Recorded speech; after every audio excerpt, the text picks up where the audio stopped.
Yo les amis, j'espère que vous allez tous très bien, et je suis super content de vous retrouver pour une nouvelle analyse. Aujourd'hui on soulève une question qui revient régulièrement, et qui pourrait changer beaucoup de choses. Faut-il fusionner les championnats belges et hollandais ?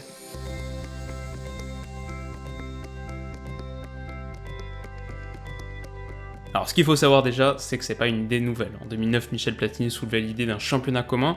D'ailleurs, il l'évoquait aussi pour les pays de l'ex-Yougoslavie, il voulait monter une ligue des Balkans, mais il n'y avait pas eu de suite. Encore plus tôt, en 2001, le président du PSV Eindhoven avait suggéré la création d'une ligue atlantique qui réunirait Belgique, Pays-Bas, mais aussi Portugal, Écosse, Suède, Danemark. Pas de suite. Chez les femmes, on a eu une Beneligue entre 2012 et 2015, le projet a été abandonné. Finalement, le seul exemple que je connaisse toujours en vigueur, c'est en hockey sur glace où cette Beneligue existe depuis 2015 avec 4 équipes belges et 8 équipes hollandaises. Donc malgré quelques matérialisations ici et là dans d'autres disciplines, c'est longtemps resté une forme de serpent de mer du foot masculin. Pourtant, on en est peut-être pas si loin. Il y a pile 2 mois, fin janvier, le cabinet Deloitte a livré un rapport commandé par 11 clubs belges et hollandais qui estime que la création d'une Beneliga pourrait rapporter entre 250 et 400 millions d'euros annuels de droits télé, alors que les championnats belges et hollandais touchent pour l'instant à peu près 80 millions chacun. Ça en ferait donc le 6e championnat le mieux télévisuellement rémunéré d'Europe, juste derrière le top 5. Et puis de ce que j'ai lu et entendu, il semble aussi y avoir de plus en plus d'intérêt de la part des principaux acteurs, que ce soit la fédération néerlandaise, le président de Bruges aussi. Maintenant, quelle forme est-ce que cette ligue prendrait ? Alors déjà, bien sûr, il y a la question du choix des clubs qu'il va falloir trancher. A priori, l'idée qui revient souvent, c'est 18 équipes avec 10 hollandaises et 8 belges. Ça veut dire qu'il y aurait parmi les clubs actuels de première division 8 déçus aux Pays-Bas et 8 déçus également en Belgique. Ça va pas être simple de choisir. Il faut aussi imaginer un système de promotion-relégation pertinent. Alors, cette Beneliga, cette Super League belge-hollandaise, serait le seul échelon de la pyramide professionnelle qui serait effectivement fusionné, mais ça va demander de recomposer nécessairement les divisions inférieures des deux pays. Puis il y a aussi autour de tout ça des questions logistiques complexes. Il faut attendre que les contrats commerciaux, les sponsors, les droits télé respectifs de la Jupiler League et l'Eredivisie expirent pour pouvoir négocier quelque chose d'intéressant donc pour cette Super League. Ça demande aussi toute une réorganisation de la hiérarchie administrative au poste de direction des deux ligues par exemple. Voilà, c'est dur d'y voir clair pour l'instant. Ce qui est sûr, c'est que comme dans n'importe quelle fusion, dans n'importe quelle industrie, il y aura forcément des gagnants, mais aussi pas mal de perdants. Alors tout ça pose nécessairement la question majeure, faut-il le faire ? Quand on compile tous les éléments, il y a quand même des points positifs évidents. Déjà, la hausse des droits télé et tout le pouvoir économique qu'il y a derrière, c'est pas une abstraction, c'est pas plus d'argent dans la poche des propriétaires, ça a des conséquences sportives directes. Par exemple, la possibilité de mieux payer tes joueurs, de les retenir ou d'en attirer de meilleurs. On a eu l'exemple l'été dernier avec l'Ajax, une bonne saison en Ligue des Champions et dans la foulée, tout l'effectif est démantelé, parce que les offres sont plus fortes ailleurs, premier point, mais aussi parce que ces clubs dépendent de la cession d'actifs, ils dépendent de la vente de joueurs pour survivre. Donc dans ce cadre-là, plus d'argent, tout simplement, ça permet de contrecarrer au moins en partie cette dynamique, et à moyen terme, idéalement d'avoir des clubs plus compétitifs sur la scène européenne. Donc ça, premier point. Deuxième avantage évident, c'est qu'en mettant les meilleurs clubs belges avec les meilleurs clubs hollandais, tu relèves forcément le niveau moyen. Avoir un Ajax Bruges, c'est mieux qu'un Ajax Zwolle. Avoir un Anderlecht, même s'ils font pas leur meilleure saison actuellement, avoir un Anderlecht PSV Eindhoven, c'est mieux qu'avoir un Anderlecht Eupen.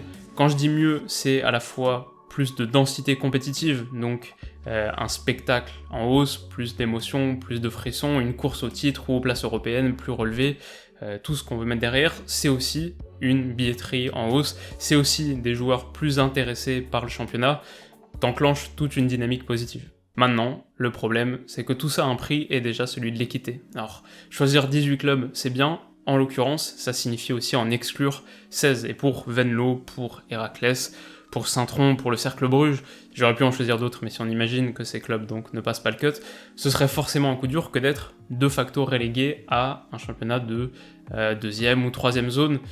Il y a un côté élitiste dans cette Beneliga qui met un peu mal à l'aise. Deuxième problème potentiel ensuite, c'est qu'en fonction des résultats, on pourrait avoir une compétition de plus en plus déséquilibrée. On peut imaginer que seules les équipes d'un pays se qualifient pour les Coupes d'Europe, ou qu'à contrario, seules les équipes d'un pays sont reléguées. Aujourd'hui, on parle d'une formule avec 10 clubs hollandais et 8 belges, mais si 5 ans plus tard, tu as par exemple 12 clubs hollandais et 6 belges, c'est moins intéressant et moins viable. Enfin, on parle de championnats qui sont en perte de vitesse, c'est vrai, mais qui ont aussi une riche histoire, qui ont leurs fidèles, leurs passionnés, et du coup, il y a une approche un peu décomplexée, un peu froide, dans l'idée de faire triompher le business sur les traditions, une approche qui peut gêner. Donc, en synthèse, et pour vous donner mon avis sur cette potentielle Beneliga, c'est vraiment un projet difficile à trancher. À la fois, c'est un premier pas vers la Super Ligue européenne que je porte pas dans mon cœur, j'en avais fait une vidéo l'été dernier, et ça vient avec toutes ces problématiques morales, c'est en gros une démarche élitiste qui va renforcer certains clubs,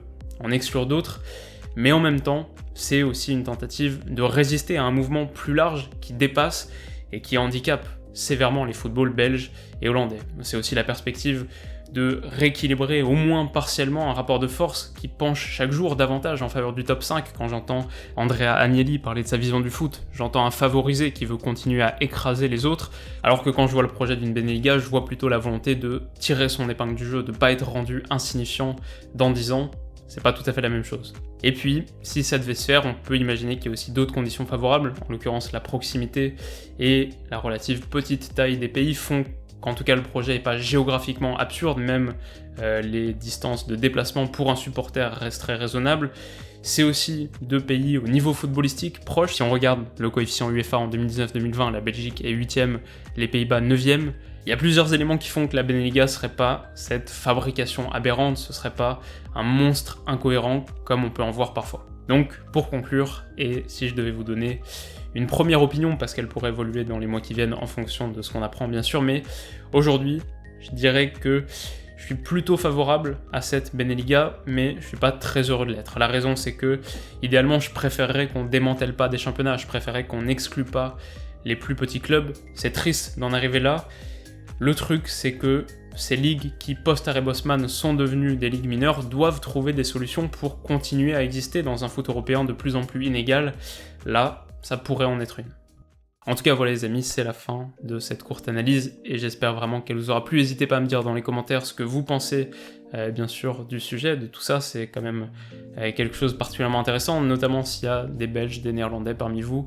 Voilà, dites-moi, ça vous concerne encore plus. Mais j'espère que ce traitement aura au moins rendu partiellement justice au sujet. Si c'est le cas, n'hésitez pas à mettre un petit like, un petit pouce bleu sur la vidéo, ça m'aide beaucoup.